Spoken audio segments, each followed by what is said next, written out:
Hi, I'm Marty Nemko. I like to think of myself as somebody who cares about true merit. I'm a meritocrat.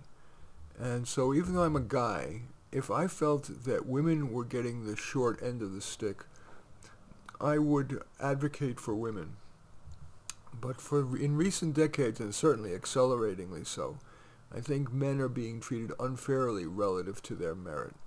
The most obvious example is when women have a deficit, say they are, quote, underrepresented in STEM, science, technology, engineering, and math, there's been billions of dollars of redress.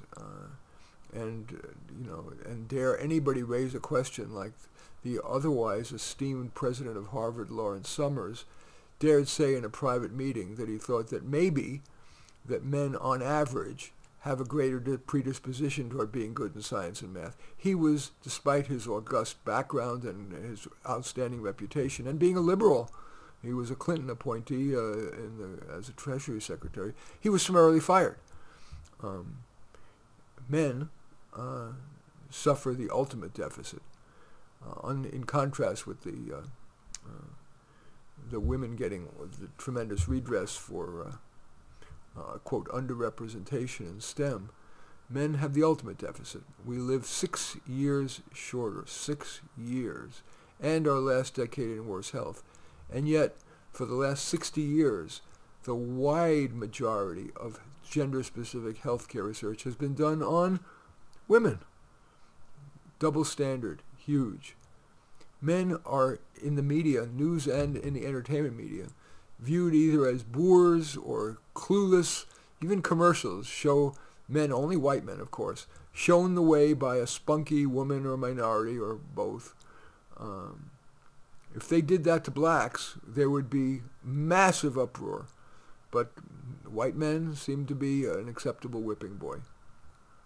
And yet, a world without men? Certainly there are women ice fishermen and women plumbers and etc. But more men do the dangerous, hard, physically hard work, whether it be roofers or plumbers or sewer people or ice fishermen or pest control people. And men, not only, you can't generalize across an entire gender, but more men are interested in being caretaker, protective of their, quote, women. I don't think they get enough credit on the merits. And at the very top of the distribution, there are more men who are at the bottom of the intelligence distribution, that is retarded, and more men at the very top. And at the very top is what's required to help us develop a better iPhone or even the birth control pill. And yet we imply that all genders are equal, and if there are fewer women who are physicists, it's because of discrimination.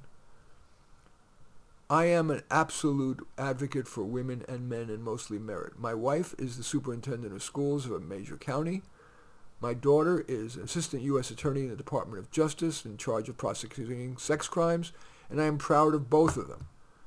But in my honest opinion, for decades now, but acceleratingly so, men, especially white men, not minority men, black men, but white men are treated unfairly relative to their merit. Anyway, the word of the day, my word with Marty Nemko, is men. As usual, I welcome your thumbs up and accept your thumbs down. I always look forward to your comments, especially like if you hit the share button below. Share on your social media so that my efforts can have broader impact. And I am flattered if you choose to subscribe to my channel. And certainly would welcome you taking a look at any of my 32 books. Probably the one most relevant to this might be A Dose of Reality. But all 32 are on Amazon. Just go there, search on my name, Marty Nemko, Nemko, and you will find more than you can stomach. In any event, I do thank you for watching. I am Marty Nemko.